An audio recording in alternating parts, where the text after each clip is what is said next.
Dark Souls is a bad game. Thank you for watching this. Alright, fine, I'll explain. Years ago, I bought Dark Souls Prepare to Die edition when it was on sale, and I thought I could give it a go. It was a bad port from PlayStation to PC. Button prompts didn't match the signed keys, for example. So I thought my problems were to do with that. Years later, and just before I made this video, Dark Souls 3 came on sale, so I grabbed it just because. As luck would have it, having the Prepare to Die edition of the original Dark Souls gave me a discount on Dark Souls Remastered. So I bought that and gave it another go. I wish I hadn't. For those of you that don't know, Dark Souls is notorious for being difficult. Indeed, when a game comes out and it has a steep learning curve or difficulty spike, it can be, and often is, described as the Dark Souls of enter genre here. It is associated with the phrase get good, and arguably is the reason the phrase became so popular. Given time and exposure, I believe this game could be well known as a Mario or Sonic equivalent, and may even enter the societal grammar pool not unlike Godzilla or King Kong. Dark Souls has definitely had an effect on gaming, but does it deserve its monikers, its praises? Based on my own delvings into Dark Souls, I wasn't sure it had, but I hadn't played it that much either. Having replayed a properly ported and supposedly updated version of the game, I can say that, no, Dark Souls does not deserve praise. This is not to say the game doesn't have any good points. Graphically and aesthetically distinct, the game has a look all to its own. The environments differ and in some cases make you stand and look around in appreciation. Men and monsters alike follow suit, and despite them fitting into the usual enemy types found in many games, they somehow stand out and feel memorable, although that might not be for good reasons. The player character has a unique mobility that is almost tactile enough to feel through the controls. Indeed, the frame-accurate movements required to achieve victory in Dark Souls can make a player very intimately involved with their character's every move. And let us not forget the necessary amount of time looking at one item or another, either to compare stats or simply ogle them. There's a reason there is such a thing as fashion souls. Above all of this, the lore hangs like a great chandelier, shedding light down upon the world, filling it with a wonder as yet unexplained. None of this matters, however. These aspects would bolster a better game like the dressing on a fancy meal. Dark Souls wears its aesthetics and its lore like a wedding veil, and by the time the horror beneath is revealed, you're already hitched. Like I said, Dark Souls is famous for being difficult. What isn't included in this declarative statement is why. Dark Souls sews the natural respawn mechanic of gaming into its lore. Indeed, the eternal cycle of death and rebirth is woven into every crevice of the game. You light a bonfire, then venture forth into the world until you find the next bonfire. If you are killed on your adventures, you are sent back and reappear at the last bonfire you sat at. Your indicator of success in Dark Souls is the amount of souls you have. See what I mean about death? Souls are the currency of Dark Souls.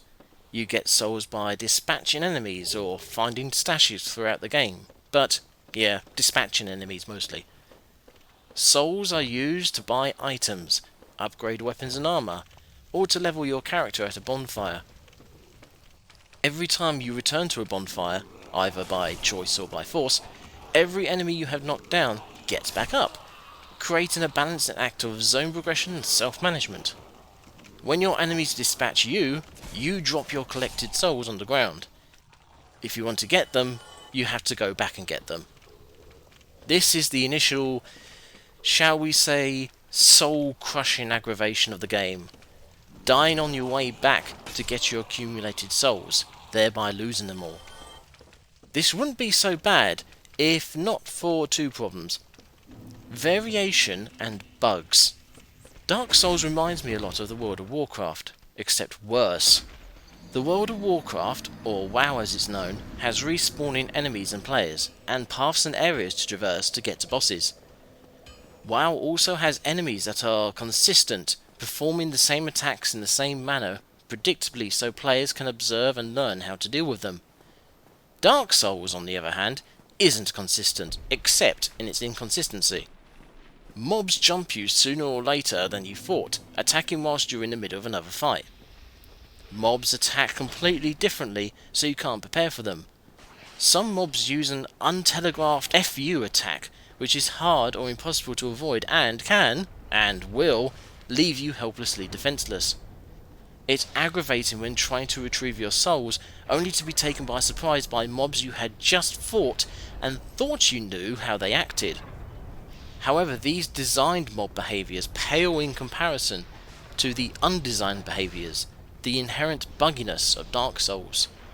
I say inherent because I encountered these issues during my play of the Prepared to Die edition, but they remained in the remaster, so issues I put down to bad porting were actually part of the game. These issues include, but are sure as hell not limited to, attacks going through mobs rather than hitting them, missing mobs you're locked onto, getting hit by homing mobs when you dodge, not achieving backstabs when you bloody well should have, being hit through walls, doors and even fog walls, not registering an activation key, resulting in not healing at a good opportunity and getting smashed in the face, not registering the movement keys, resulting in dodging in the wrong direction and getting smashed in the face, not registering the dodge key, so you stand there like a lemon and get smashed in the face, not registering the block key, so you stand there like a lemon and get smashed in the face. On top of these, there is the kick and cued actions. There is a kick attack in the game, a very handy attack that, although dealing little damage, can stun and displace mobs, allowing for a cheap shot of your own or cheekily knocking mobs off high places. As far as I can tell, no one knows how to use this in the remastered edition, leading to speculation about how to activate the action. But despite that, kicks still happen. They can happen during a fight, which can be either surprisingly helpful or, more often than not, scream-inducingly aggravating as your character flails their leg in empty air whilst the mob you're fighting winds up to send you back to the bonfire. Cued actions have a similar effect. You dodge forward and whilst rolling, hold down the attack key. As you do so, the mob moves away or enters a state you don't want to attack. Still mid-roll, you release the attack key and press dodge sideways instead. Your character finishes the roll, swings an attack uselessly at the mob, then rolls away, leaving you completely out of stamina and open to being sent back to the bonfire.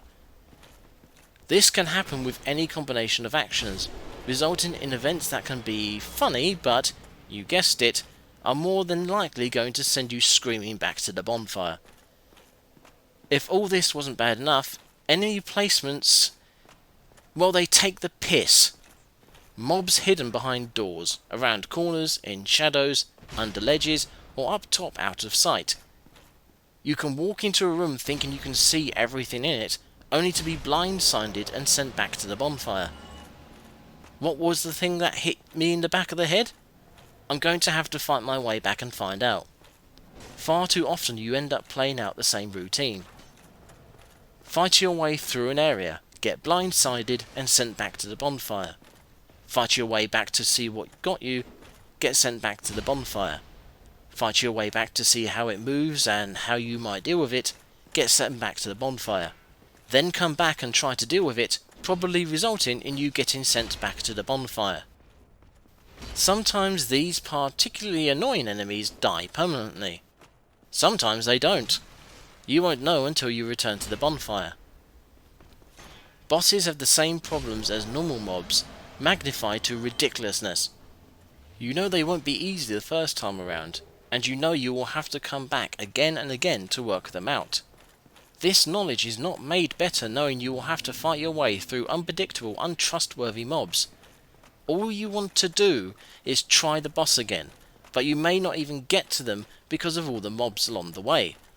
Worse, unlike most games, bosses don't use mechanics that mobs leading up to them use. Traditionally, bosses are meant to be a test of your knowledge of the game, using attacks you've already seen, just to a far greater degree. But Dark Souls bosses don't have anything in common with their surroundings, resulting in completely unpredictable fights you can't possibly be prepared for. Worse, they may decide to attack whilst you're temporarily blinded, as the camera sits in the middle of the fog wall as you enter the room, and before you even get to do anything, you're on your way back to the bonfire. I swear, the bloody camera is working with the enemy. So often it gets caught on things, behind things, under things. I can't count how many times the camera has been up against the back of my head, blinding me and leaving me helpless. The environments don't exactly help either. There are badly made places where you can get caught on steps or corners or protrusions you have no right being caught on. Then there are the deliberately badly made places where you can fall through a hole that doesn't look like one, or jump off a ledge onto a floor that gives way underneath you. Many, many souls are lost going the wrong way, or getting cornered, or running out of Estus, the game's healing potion, because you've been wandering aimlessly for so long, or, best yet, going into an area you shouldn't be in. The game is sprawling, literally, not the sprawling many people use to mislabel places. Towns, cities, dungeons, caves, every area is dense in architectural features made to impress, confuse, and murder. Multiple times throughout the game I would travel the seemingly natural route, only to find myself stuck and unable to progress. After many attempts, I'd get frustrated and resolve to Googling my situation, and find out that, no, I shouldn't be there, I was too low level, and I should GTFO as soon as I could. The situation is often made worse by reaching a bonfire in said area, so not even being sent back to the bonfire can solve the problem. This is not me getting lost. The catacombs are followed by the giant's tomb, Blight Town is followed by the demon ruins. Both of these are examples of low level areas immediately leading to much higher level areas, areas the player shouldn't be going near at first visit. This even happens at the start of the game. On my first time around and on my second time, I went in what felt like the natural direction to go in, and came up against skeletons which were very tough for my noob arse. Again, this was not the way I was supposed to go. The actual first direction to go is up a path, off to one side, behind a wall and around a cliff. So, you should have a clear impression of playing this game by now. Mobs are unpredictable either by design or by bugginess, the bosses even more so. The environments are maze-like and misleading, leading to impassable encounters. Controls can be unresponsive or overly accommodating, setting you up to be helplessly pulverized. When your character is doing what you tell it, then mobs can pull out surprise moves that you may not see coming because the camera is in the wrong place, or you can't avoid because you can't roll over the corner of a paving slab. Dark Souls is a perpetual frustration engine, building and building the negativity until it explodes, ending in curses and turning off the game. What's more frustrating than that? You want to go back and try again. That's what makes Dark Souls worse than bad. Dark Souls tells the player that yes, that time you got cheap-shotted and ganged up on, you misclicked, but maybe next time that won't happen. Yes, the boss absolutely flattened you, but you saw its attacks, so next time you'll know to avoid them, and you'll succeed. These whispered promises aren't necessarily untrue, but they aren't exactly the expected outcome either.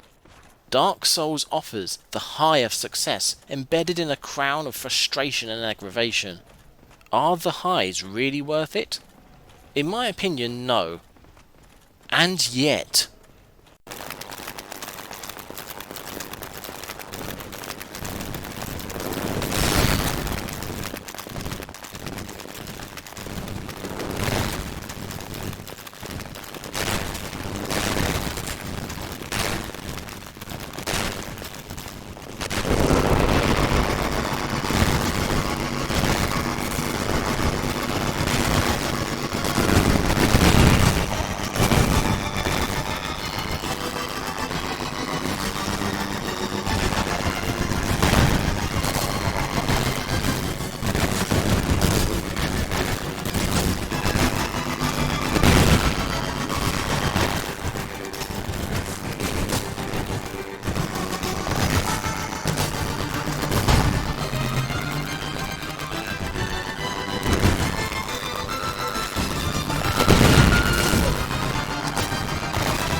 Thank you for watching this video.